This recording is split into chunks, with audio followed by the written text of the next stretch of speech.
पेल्ली का जवाब आज मिलेगा, इस पेल्ली का जवाब आज मिलेगा, इस पेल्ली का जवाब आज मिलेगा।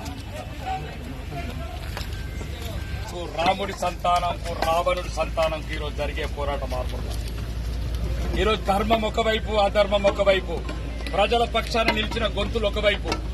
ప్రజలప్ప మేము వ్యక్తిగత ఆరోపణలు చేయలేదు. దయచేసి ఇక్కడ పోలీసులకు సహకరించండి. లేకపోతే ఎవడెవడైతే ఈ రకంగా పిచ్చి చేష్టలు చేసినారో రాబోయే ప్రభుత్వంలో తెలంగాణ జైలు కాదు బిడ్డ, ఆంధ్ర జైళ్ల నింపుతాం. ఇది భారతీయ జనతా పార్టీ ఒక కార్యకర్తగా చెప్తున్న రాష్ట్రం. వాయిస్